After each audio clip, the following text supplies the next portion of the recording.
irrita profundamente. Porque nos engarrafamentos que tem aqui em São Paulo, quando para a marginal naquele calor de 31 graus, você está fritando dentro do carro, de repente brotam os camelôs vendendo água, vendendo refrigerante. Me fala se a água dele, o refrigerante, tá morno, tá certo? Ou tá um pouco gelo. Tá gelado. Então eu sempre falo isso: "Olha, um cara que é camelô tem que adivinhar se vai chover, né, porque se chover, aí ele não vai vender refrigerante, ele vai vender guarda-chuva", que é outra coisa que é incrível, como é que eu fico pensando na logística desses camelôs, não sei se você percebeu, né.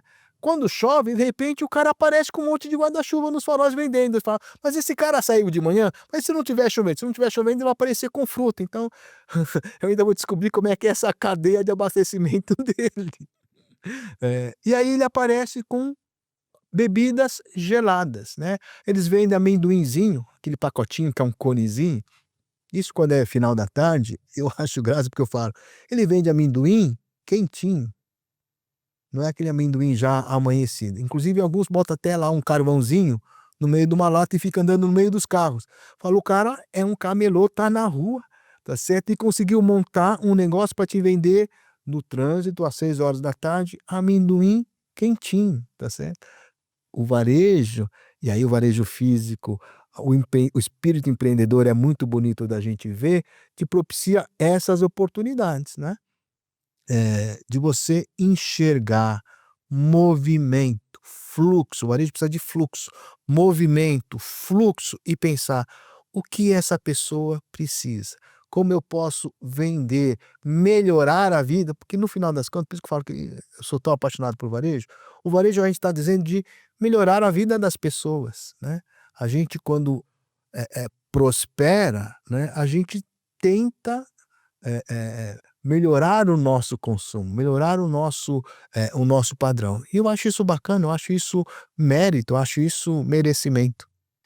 Influências da cultura oriental japonesa, mais especificamente, você como um descendente de oriental, fala um pouquinho aí como foi essa tua ascendência e depois se você puder comentar de o Japão tem uma forma de fazer, nunca fui, nunca tive a oportunidade no Japão, mas o comércio também totalmente diferente do mundo, né.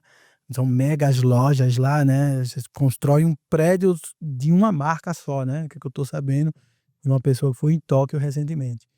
Então eu queria saber um pouco das tuas influências japonesas e falar um pouco desse recorte do varejo no Japão atualmente, como é que tá?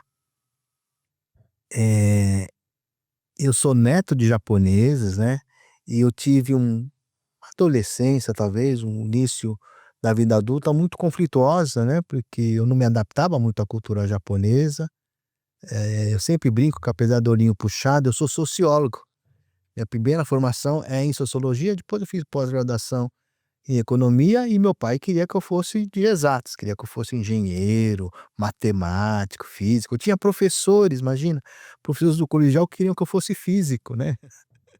Eu fui coagido, assim, pelos professores, porque eles achavam que eu era um bom aluno de física, que eu devia ser físico, né, porque é uma coisa bacana e eu fui escolher fazer sociologia e para mim foi fantástico. Então eu tive um início, assim, meio conflituoso, né, com a minha visão de mundo e com a cultura japonesa, mas que isso com a idade, né, a gente vai amadurecendo, foi convergindo, né, então cada vez mais eu me sinto mais oriental no jeito.